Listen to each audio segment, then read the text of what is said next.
The GOP this week went to war with Twitter over Mitch McConnell's re-election campaign account being frozen. It has now been reactivated. But Twitter froze the Team Mitch account after the campaign posted videos of protesters outside McConnell's home, which included violent threats against the Kentucky senator. Joining me now with more, Turning Point USA founder Charlie Kirk. Good evening, Charlie. How are you? Great, Judge. Thanks for having me. All right, good. Now let's talk about social media and what's going on specifically with Mitch McConnell's account.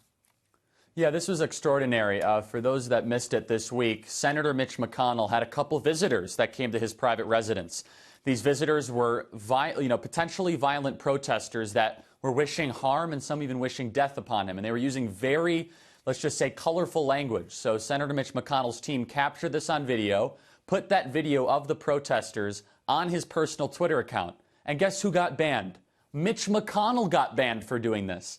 Senator Mitch McConnell got banned from Twitter, appealed the decision.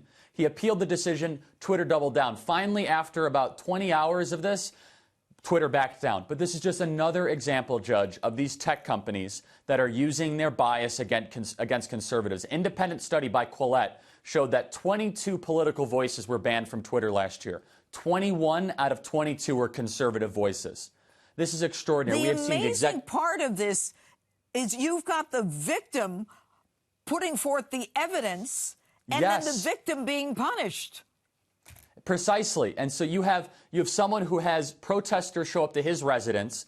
He wants to expose the radicalism. Now, mind you, Judge, I pointed this out, and it spread really quickly. Hamas had a Twitter account, while Mitch McConnell did not have a Twitter account. Antifa had a Twitter account, while Mitch McConnell did not have a Twitter account. Hamas, which is an evil terror organization that uses children as human shields, had perfect access to Twitter, while Senator Mitch McConnell had to make up a huge publicity storm about this. And look, Judge, this is not just a niche issue. This is a massive political issue heading into 2020. The president deserves tremendous credit for confronting this head-on with the CEOs of the tech companies. This is really important for people to understand because the way that people in my generation are processing information is through the big tech companies. We're not listening to terrestrial radio. We're not reading newspapers as much. We go on social media, and if these tech companies continue to act in this way, they can blur reality to a younger audience that has not yet exposed all these Yes, exactly.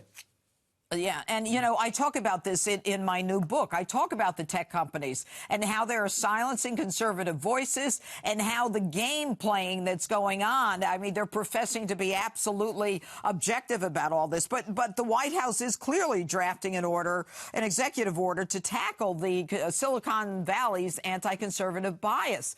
Do you think he'll be successful? What is it going to take for them? Because right now, there's a war right now in terms of Republicans and Democrats, obviously from Antifa on down to the Department of Justice, the upper echelon, the FBI. What they're looking to do is get Donald Trump out of office. And the way they're going to do that is to use social media to shut down conservative voices for this upcoming 2020 presidential election. There's a lot at stake here. Exactly, and they want revenge, which is something that I know you're going to talk about in your upcoming book and that you talked a lot about in your previous book, and everyone should check it out. It's phenomenal, by the way. But this is so important, Judge, because they look at this as all-out warfare. We have to treat it exactly the same.